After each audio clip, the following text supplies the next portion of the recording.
80,000 টাকায় Pulsar bike কিনে সোজা আরজেড বাইক সার্ভিসে। এছাড়াও এর আগে আরও 30,000 টাকা খরচ হয়েছে। তো বাইকটার ইঞ্জিনটা আমরা নামাই দিলাম। বাইকটা সখীপুর থেকে। কার্বোরেটরের ভিতরে আজকে নতুন ধরনের ময়লা পাইলাম, তো আমরা ইঞ্জিনটা সম্পূর্ণ ওয়াশ করে নিব। প্রচুর বাজে অবস্থা ইঞ্জিনের ভিতরে। বাহ কি সুন্দর, স্টিকের ভিতরে আবার দেখি গ্যাটিস মারাও আছে। ক্যালিপারের অবস্থা তো পুরো। যে আমাদের কাছে সমস্যাগুলো নিয়ে আসছিলেন, সব কি সমাধান পাইছেন? হ্যাঁ, গাড়ি এখন ঠিক আছে। দাদা কি কি প্রবলেম মনে হলো বাইকে? বাইকটা রাইড করে দেখলাম যে বাইকের ক্লাসের থেকে গট করে নয়েজ দেয়। মানে গাড়ি যখন টান দিয়ে গাড়ি টান উঠে গেল, ক্লাস যখন চাপে গাড়ি চলতে যাবো মানে গট করে সাউন্ড হয়। পালসার বাইকের এটা কমন সমস্যা। এই সমস্যা বেশিরভাগই ক্লাস রেটের কারণে হয়। ক্লাস প্লেট টাচ বন্ধ করে এই সমস্যা বলে বেশি যায়। আর কি সমস্যা পেলেন? আর সমস্যা মধ্যে গিয়ার শিফটিংটা একটু হার্ড আছে। আর খুলে পরে মোটামুটি যে টুকিটাকি কাজগুলো আসলে 2 মিনিট চালে তো আসলে এত রোগ বোঝা যায় না। তো টুকিটাকি কাজ খোলার পর কিছুটা বেড়ায় আর ভাইয়া কই থেকে আসছেন আপনি? সখীপুর থেকে, টাঙ্গাইল সখীপুর থেকে। সকালবেলা কিন্তু। আর বাইকটার ইঞ্জিনে একটু প্রবলেম আছে, বললাম যে ক্লাস সাইডে একটু প্রবলেম, ঘটর আওয়াজ করে, গটগট আওয়াজ করে।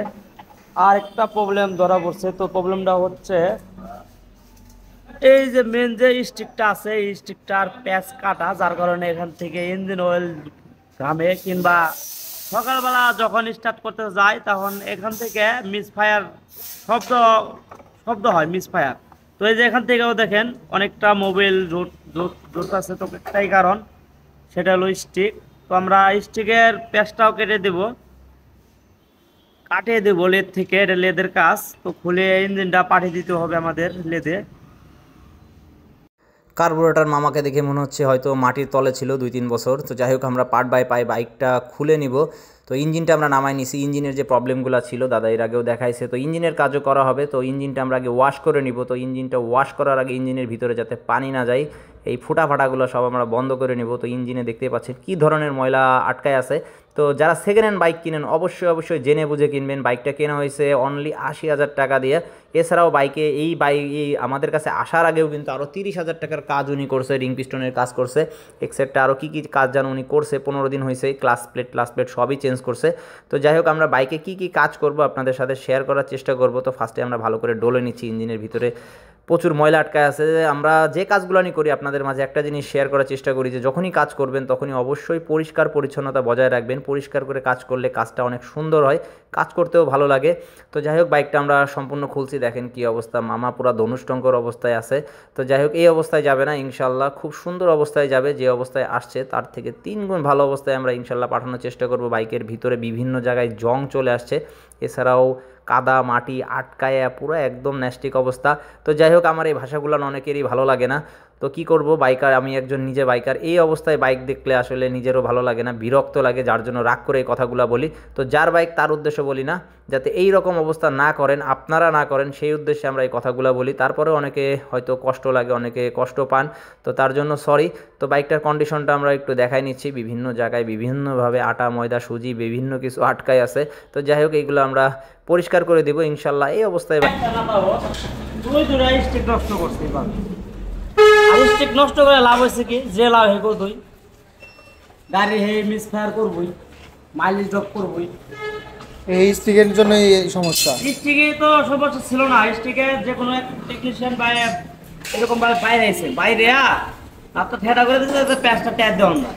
এটার প্যাচ হয়তো কেটে গেছে, গোটের প্যাচ কাটছে, ইঞ্জিনটা এইভাবে নামে লেদে নিয়ে গেলে সুন্দর করে প্যাচটা কাটে দেয়, স্টিকগুলো সুস্থ থাকে, প্লাস নাটগুলো ট্যাপ দিয়ে দিলে আর কোনো সমস্যা নেই, যে কোনো সব খোলানো দেবো লাগানো দেবো। আর এভাবে মানে মডিফাই করার কোনো মানে আছে কাজ করা। চারটা নাট খুলে ইঞ্জিন নামিয়েছে নামামটা খুলা লেদে কাজ করে দিলে পরে সুন্দর প্যাচ ক্লিয়ার হয়ে যায়। তাতে এই যে স্টিক বাইরে এই যে খাতা বানিয়ে দেবে, দুটা স্টিক, তার মধ্যে আবার এই যে টিনের প্যাকেটও দিচ্ছে, মানে স্টিক বাইরে হয় নাই, তারপর আবার এই যে প্যাকিং দিয়ে দিচ্ছে যাতে টাইট হয়। ট্যালেন্টেড। মানে অল্প সময়ে কাজ করার তো কোনো মানে নাই, কাজ করলে নিখুঁতভাবে কাজ করতে হবে। একটা না দুটো নাটের আমরা প্যাচ করব, তো এটা আমাদের কাজ না, এটা লেদের কাজ। আমরা লেদে পাঠিয়ে দিব, লেদে থেকে প্যাচ করে নিয়ে আসবো। এবং কি স্ট্রিপগুলো আসলে ওইগুলো পাওয়া যায় কিনা আমি এখনো শিওর না। তো স্ট্রিপ যদি না পাওয়া যায় সেক্ষেত্রে আমাদের লেদ থেকে চুরি করে নিয়ে আসতে হবে, চুরি করে নিয়ে আসতে হবে। চুরি করে নিয়ে আসতে হবে। তো ভাইকে আমরা লেদে পাঠাইলাম স্টিক টানতে। এই ফাঁকে আমরা ইঞ্জিনটা ভালো করে পরিষ্কার করে নিচ্ছি। উপর সাইডে যে ময়লা আটকায় আছে ময়লাগুলো সুন্দর করে ক্লিন করে দিব। তো এই সার্ভিসটা আমরা কিভাবে করব সম্পূর্ণ ভিডিওটা আপনারা দেখবেন। তো ফার্স্টে আমরা কি করব, কার্বোরেটরটা ক্লিন করে দিব। তো মাস্টার ক্লিনিং সার্ভিস করা হচ্ছে প্লাস ইঞ্জিনের কাজ করা হচ্ছে। তো ইঞ্জিনের কাজের জন্য কিছুটা এক্সট্রা চার্জ দিতে হয়, আর বাদবাকি যে কাজগুলো দেখবেন প্রত্যেকটা কাজেই মাস্টার ক্লিনিং সার্ভিসের ভিতরেই পাবেন। কার্বোরেটর মামাকে একটু ভালো করে পরিষ্কার করে নিচ্ছি, কারণ এর অবস্থাটা খুবই করুণ অবস্থায় আছে। তো বাইরের সাইডটা আগে আমরা পরিষ্কার করে নিই, এরপর আমরা ভিতর সাইডটা দেখব। ভিতর সাইডের অবস্থা ও মাই গড, পুরা রসগোল্লা। ভিতরে দেখেন কি অবস্থা, কার্বন ময়লা দিয়ে একদম পুরা পরিপূর্ণ। তো যাই হোক আমরা পার্ট বাই পার্ট খুলবো। কার্বোরেটর পিস্টনটা দেখবো। মেন হচ্ছে কার্বোরেটর পিস্টনের প্রবলেম থাকলে পরে বাইকটা টান ওঠে না, গাড়িটা আটকায় ধরে। এই দেখেন কি অবস্থা, মামা পুরো টাকলা হয়ে গেছে। কিছু কিছু মানুষ টাকলা থাকে, ঠিক মামাও টাকলা হয়ে গেছে। তো কার্বোরেটর পিস্টন এই রকম অবস্থা হলে হবে কি, গাড়িটা 100-র উপরে টান উঠবে না। আর যদি এই রকম ময়লা থাকে কার্বোরেটরের ভিতরে তাহলে বাইকটা চলবে কি করে। জানি না ভাইয়া কোথা থেকে কাজ করাইছিল, কি করাইছিল। তো যাই হোক যেখান থেকেই করুক ইনশাল্লাহ আমাদের কাছে যেহেতু আসছে আমরা বেস্টটা দেওয়ার চেষ্টা করব। এই ময়লা প্রত্যেকটা ময়লা সুন্দর করে ক্লিন করব। দেখেন কি অবস্থা, জেট পিনের অবস্থা পুরাটাই মনে হচ্ছে জং চলে আসছে। আসলে এই অবস্থায় উনি বাইক কীভাবে চালাইছে উনি জানে। তো চেষ্টা করবো আমরা বাইকটা সুন্দর করে সার্ভিস করে দেওয়ার। ভিতর সাইডটা ভালো করে পরিষ্কার করে দিচ্ছি, ভিতর সাইড বাইরের সাইড প্রত্যেকটা সাইডে আমরা ক্লিন করে দেই। তো এখানে আমরা একটা অ্যান্টিরাশ ইউজ করি। সবসময় চেষ্টা করবেন যখনই কার্বোরেটর ক্লিন করেন অবশ্যই অ্যান্টিরাশ ইউজ করার, অথবা কার্বোরেটর ক্লিনার ইউজ করতে পারেন। তো আমরা বাইরের সাইডটা ভালো করে পরিষ্কার করে নিচ্ছি। আর এই বাইকটা কিন্তু দিচ্ছি মাস্টার ক্লিনিং সার্ভিস কন্টেস্টে।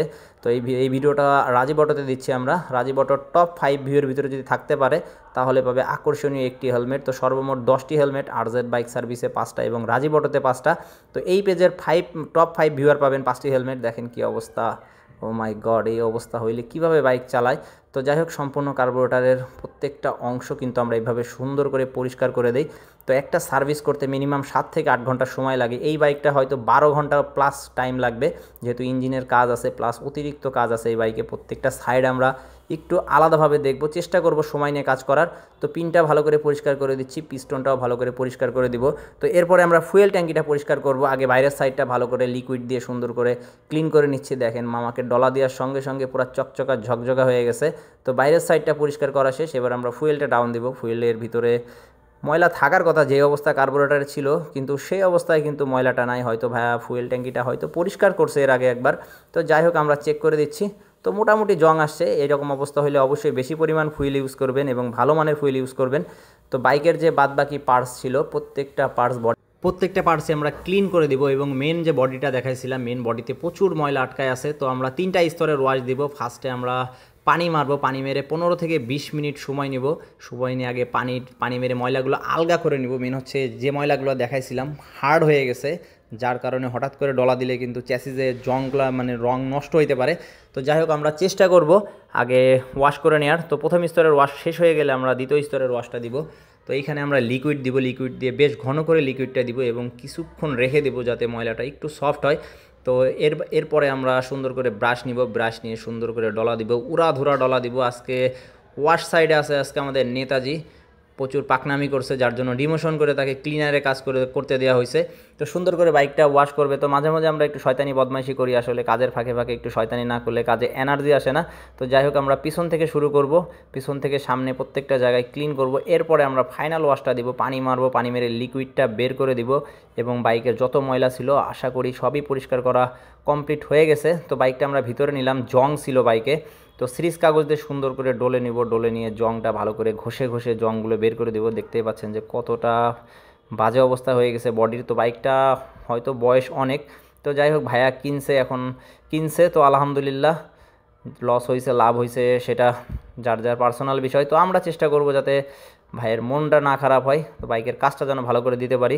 তো নাট বোল্টের অবস্থা দেখেন, প্রচুর জং এবং প্রচুর ময়লা। তো কেরোসিনে আমরা চুবাই রাখছিলাম, এখন ভালো করে ডলা দেবো, উড়াধুরা ডলা দিয়ে নাট বোল্টগুলো চকচকে ঝকঝকে করব। এরপর আমরা বাইকে ইনস্টল করার সময় অবশ্যই প্রত্যেকটা নাট বোল্টে গ্রিস করে দিব যাতে পরবর্তীতে খুলতে সহজ হয় এবং নাট বোল্টগুলো না ভেঙে যায়। তো বাইকের পিছনের যে ব্রেক শ্যুট আছে ব্রেক শ্যুটা ভালো করে ক্লিন করে দিব আমরা। ড্রাম প্লেটটা ভালো করে ওয়াশ করে নিলাম কেরোসিন দিয়ে, হাওয়া দিয়ে কেরোসিনটা বের করে দিব এবং ব্রেক শ্যুটা দেখতেছি ভালো আছে। তো যেহেতু ভালো আছে সেহেতু পার্টসটা আমরা চেঞ্জ করব না, চেষ্টা করব এই পার্টসটাই আমরা ইনস্টল করে দেওয়ার। তো ভালো করে পরিষ্কার করে এটা ইনস্টল করে দিব, পিছনের স্টিকটা গ্রিস করে দিব। তো সাথেই থাকবেন, বাইকে কিন্তু এখনও অনেক কাজ বাকি আছে। ফ্রন্টের ক্যালিপারের অবস্থা দেখেন, যাই হোক খারাপ অবস্থা বললাম না, কী অবস্থায় আছে আপনারাই কমেন্ট করে জানায়েন যে কী অবস্থায় আছে ফ্রন্টের ক্যালিপারটা। তো ফ্রন্টের ক্যালিপারটা যখনই ব্রেক প্যাড চেঞ্জ করবেন চেষ্টা করবেন মাঝে মাঝে ফ্রন্টের ক্যালিপারটা ক্লিন করে নেওয়ার। মেন হচ্ছে ব্রেক শুর ফাইবার ক্ষয় হয় এবং এই ফাইবারগুলো এখানে দীর্ঘদিন থাকলে ময়লার সৃষ্টি করে। তো ফ্রন্টের ব্রেক প্যাডটাও ভালো আছে, ফ্রন্টের ব্রেক প্যাডটাও আমরা এটা ইনস্টল করে দিব। তো এরপরে আমরা হাওয়া দিয়ে লিকুইডটা বের করে দিব, যে লিকুইডটা দিয়ে ক্লিন করছি, মেন হচ্ছে WD-40 দিয়ে ক্লিন করছি, ভিতরে থাকলে প্রবলেম হইতে পারে। তো যার জন্য ভালো করে হাওয়া দিয়ে এটা বের করে দিয়ে গ্রিস করব, গ্রিস করে ইনস্টল করে। তো এই মাস্টার ক্লিনিং সার্ভিসের ভিতরে আমরা এক্সেলেটার কেবল, ক্লাস কেবল, দুইটা কেবলই ক্লিন করে দেই। তো উপর দিয়ে WD-40 প্রেস করি, প্রেস করে কেবলের ভিতরে যে দুই ময়লা থাকে ময়লাটা বের করে দেই। তো আমরা লেদে পাঠাইছিলাম, তো লেদ থেকে প্যাচটি কাটে নিয়ে আসা হয়েছে। তো দুটো স্টিকেরই প্যাচ গেছে হালকা একদম, আর স্টিকগুলো নতুন আনা হয়েছে। তো স্টিকগুলো পাওয়া যায়, আমি ভাবছিলাম পাওয়া যায় না, তো স্টিকগুলা কালেকোট থেকে আনা হয়েছে স্টিকটি। তো যেভাবে মানে বাড়িতে লাগানো হয়েছে এভাবে আসলে ঠিক না, এভাবে কখনো কেউ কাজ করবেন না। যদি কখনো প্যাচ কেটে যায় সেক্ষেত্রে তো একটু সময় বেশি যাবে, কিন্তু এই কাজটি করে দেওয়া ভালো। কারণ ভবিষ্যতে যদি এভাবে কাজ করা হয় তাহলে যে কোনো জিনিসের একটা বদনাম।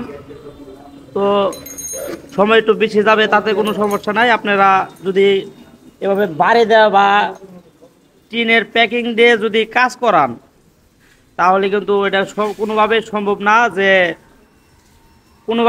না যে এই জিনিসটা থামানো। কারণ প্রচুর কম প্রেসারে বাইকটা চলে, তো কম প্রেসার লিক করবে, প্লাস মাইলেজ ড্রপ করবে, এটার জন্য স্টার্টে ডাবল দেবে, টাস করে মিসফায়ার করবে। তো আমরা লেদের কাজটি আসলে সম্পন্ন করা হয়েছে, এটা আমরা সুন্দর মতো আবার ইনস্টল করে দেব। আর বাইকের কিছুদিন আগে সর্বোচ্চ 15 দিন হয়েছে এই বাইকটা রিং পিস্টন চেঞ্জ করছে, রিং পিস্টন লাগাইছে আর ভ্যালভের কাজও করাইছে। তো এখন আমরা এগুলো ইনস্টল করে দিব। সম্পূর্ণ ইঞ্জিনটা ফিটিং করা শেষ, এখন আমাদের নেতাজি দৌড় মেরে যাবে, ইঞ্জিনটা ভিতরে বাইকে সেটিং করে দিবে। তো ইঞ্জিনের কাজটা আসলে ওইভাবে দেখানোর মতন কিছুই ছিল না, তো যার জন্য ওইভাবে ভিডিওটা আমরা বড় করি নাই। তো এর পরবর্তীতে আমরা ক্যাবেলগুলো আবার ক্লিন করে দিব, উপর দিয়ে WD-40 প্রেস করব এবং ভিতরে যে ময়লাগুলো থাকে ময়লাগুলো বের করে দেবো। চেষ্টা করবেন 5 থেকে 7000 কিলোমিটার পর এক্সেলেটার ক্যাবেল এবং ক্লাস ক্যাবেলটা এইভাবে ক্লিন করে নেওয়ার, এবং এরপরে ইঞ্জিন অয়েল দিয়ে দিবেন, অবশ্যই নতুন ইঞ্জিন অয়েল দিয়ে দিবেন। আবার স্টিকটা আমরা গ্রিস করে দেবো, সামনের স্টিক। এটা 15 দিন, এই 15 দিনের মাথায় এই অ্যাসেম্বলিটা মানে খাওয়া ধরছে, তাহলে বুঝেন কি পরিস্থিতি ভাবে ইনস্টল করা হয়েছে। তো পালসার গাড়ি এটা একটা কমন সমস্যা, খটখট করা।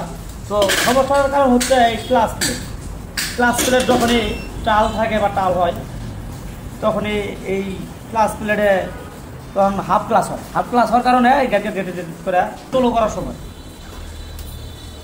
ক্লাস প্লেটটা চেঞ্জ করতে দেবো, ক্লাস প্লেটটা আমরা চেঞ্জ করে দিব।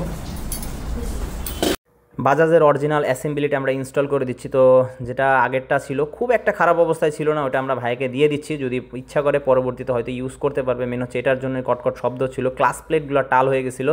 তো যারা আমাদের কাছে সার্ভিস করতে চান অবশ্যই যদি জানা থাকে কোন পার্টসটা প্রবলেম, পার্টস সাথে করে নিয়ে আসতে পারেন, কোনো সমস্যা নাই। পার্টস নিয়ে আসলে সার্ভিস করে দিব না এমন কোনো রুলস আমাদের নাই, যে কোনো পার্টস আপনারা সাথে নিয়ে আসতে পারেন।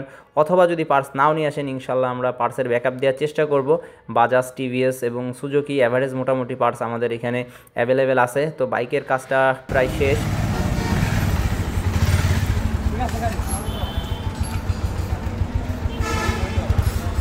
দাদা চালিয়ে কি বুঝলেন? যা যা সমস্যা ছিল সব তো সলভ হয়েছে? হ্যাঁ, গাড়ির গটগট করে যে আওয়াজটা হইতো একবারই স্মুথ হয়ে গেছে, এখন আর কোনো সমস্যা নাই। আর হচ্ছে বাইকের যে দেখতে যে কাজ করে দিলাম, মোবাইলটা ঝরতো সুন্দরভাবে কাজ করে দিয়েছে, আশা করি এটা আর ঝরবে না। ইঞ্জিনের যে ফার্স্টে সমস্যা ছিল ওইটা তো সমাধান হয়েছে? সমাধান। আর বাইকটা চালিয়ে যে দেখছিলাম মোটামুটি দাম ছিল আগের তুলনায় অনেকটা ফ্রি হয়েছে। স্টার্ট দেন তো, বাইকটা স্টার্টে আছে, সাউন্ড।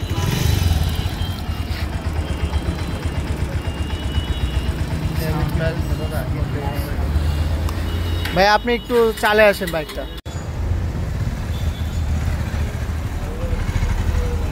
আচ্ছা ভাই, ফার্স্টে যে আমাদের কাছে সমস্যাগুলো নিয়ে আসছিলেন সব কি সমাধান পাইছেন? হ্যাঁ, গাড়ি এখন ঠিক আছে। কি বলবেন? গাড়িতে যে ফার্স্টে যে বলতে আমার গাড়ি ক্লাস করলে, রানিং গাড়ি যদি ক্লাস করতাম তাহলে একটু গটগট করে সাউন্ড, ওটা তো সমাধান হয়েছে। সকালবেলা মিস ফায়ার মারতো না, মিস ফায়ার মারতো।